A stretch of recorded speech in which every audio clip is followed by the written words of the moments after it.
Hey, welcome back to Mr. PL's with Algebra. This is Unit 2, Topic 3, Lesson number 8.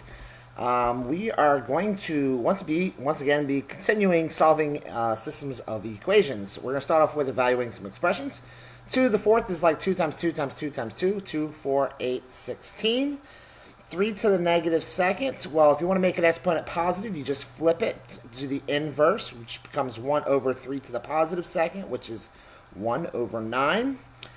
This would become same principle, so you want to flip it to the inverse to make it a positive exponent.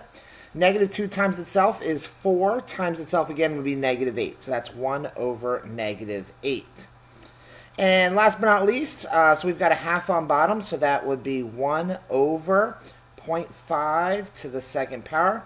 0.5 to the second power is 0.25, and 1 divided by 0.25, $1 split up into quarters would be 4 quarters. All right, so there's the one-up. Can you get to the point 2 is the name of this lesson. So it's really a continuation of the last lesson if you watched the last video already. It's using the exact same scenarios about how Carlos did not write down the cost of each bag of pet mix, Brutus Bites, Mighty Mix, and there's all different types of things that he's buying. He didn't write how much each one costs. So we're going to once again write the equations as we did in the last lesson, which makes X Brutus Bites and Y for Mighty Mix. So 2 bags of Brutus Bites plus 3 bags of Mighty Mix equals 42.50. And the second week you did 5 bags of Brutus Bites plus 6 bags of Mighty Mix equals 94.25. And then I'm going to do the exact same thing down here. So 6 dog leashes plus 6 brushes, $45. And once again, this is the same thing you had done in the previous lesson. And once you've got that, so the whole point of this, which is going to be new in part 2, is we're going to graph it. We're going to find the answer by using graphing, not necessarily the elimination method, which is what you did in the last one.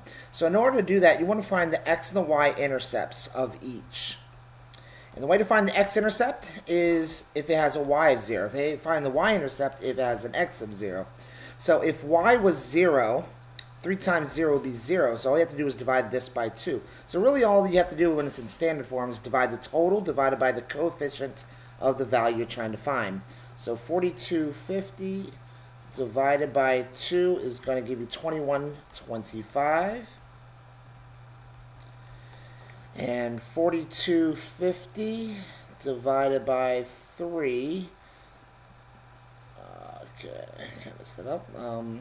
42.5 divided by 3 gives you 14 point, I'm going to round that, about 14.2, give or take. So for the next one, 94.25 divided by 5 gives us about 18.9. 94.5 divided by 6 is about 15.75. So, well, I'll just say 15.7. Doesn't matter. Actually, when it comes down to it, 0.7 and 0.8 are going to look very close on the graph anyway. So I'm due to the time that it takes to do this, I'm probably just going to do 1 or 2 examples of this. And now what I would do next is take all of these numbers and plot them on the graph. So this is problem number 1, 21 and a quarter, 14.2. 21 and a quarter. 21 and a quarter would be about right there. And 14.2, how about, oh, I thought I had, okay, I guess I don't. There we go. 14.2, about right there. And connect them. Now, obviously, you're going to be a lot more precise and make it a straight line, which would be better in mine. And then 18.9 and 15.7. 18.9, about right there. 15.7, about right there. So then the question would be, where do they intersect? Now, it's going to be really hard, especially when I'm not being very precise here, to tell where these 2 lines intersect. What you can do is go back to the lesson that you did on the last lesson, lesson number 7, and see what the answer was, and see if the answer is the place where these 2 intersect. So what this lesson does is it gets you to check your answers from the last lesson, because now you have a graph that visually shows the answer that you found using an elimination method. Okay, so you would do the exact same thing for this one. So 45 divided by 6, whatever that might be, and that'll give you the x-intercept, which will happen to be the exact same thing as the y-intercept. And you're going to notice that all these questions that you're doing in this lesson are all going to be very close. Precision is going to be very important. One of those SMPs that we talked about in class. This one down here, x and y, so this is the second equation, so that's 19 divided by 3 is about 6.3, and 19 divided by 2 is about 9.5. Okay, so I plot those points. The first one's going to be easy, 7.5, 7.5. Okay, pen, there we go. 7.5, 7.5, connect those. Made a little straighter line that time. 6.3 and 9.5. 6.3, 9.5. Okay, and then once again, you want to look at your answer from the previous lesson and see, is your answer from the previous lesson the place where they intersect? So it should be somewhere around there. Once again, I can't tell because I'm not exactly making them perfectly straight because this line was definitely off here, so it might be a little bit higher. Okay, so that's what the lesson was all about. So I'm going to skip through that. We never did part 3, but part 3 was basically doing the exact same thing, using those old scenarios that we had done in the past, about those old constraints we did in the first 3 or 4 lessons. But we had skipped that because we had done a lot of that stuff in the past. So getting to the homework, it's the same concept. They give you standard form, and you need to, the easiest way to do this would be to find the x and the y intercepts. I said solve system of equations using elimination of variables, then justify graphically. Okay, so I'm going to solve using elimination of variables first. Well, I noticed the x's aren't the same and the y's aren't the same, so how do I make them the same? There's 2 ways you could do that. You can multiply the top line by 4, which would make the y's the same, or you can multiply the bottom line by 2, which would make the x's the same, that's the way I'm going to do it. I'm going to multiply bottom line by 2, turns this into 2x, turns this into 4y, and it turns this into 17. Cross this off because I multiplied it by 2. I've changed it to this line. Now I look at these two, they're exactly the same, so I can subtract. This minus this is nothing. This minus this is negative 3.5y.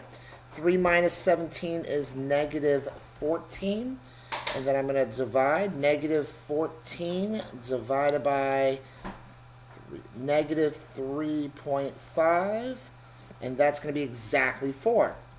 So now that I know it's exactly 4 for y, all I got to do is plug it back in and find x.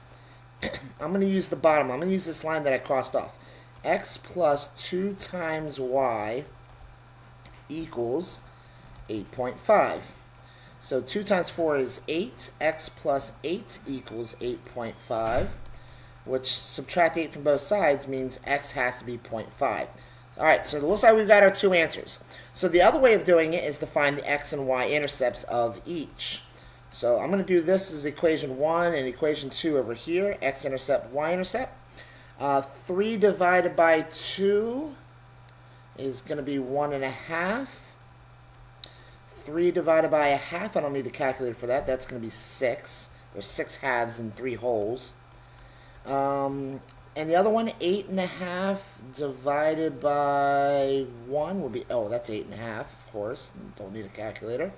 And 8.5 divided by 2 would be 4.25. Probably didn't need a calculator for that one either. All right, so now I've got all those points, I can graph. So 1.5 would be right here. I'll try to do a little better being precise. There's 6 there. Let's try this again. That'll work. 8.5 on the x, all the way over here. 4.25, about right there. Come on, pen. There we go.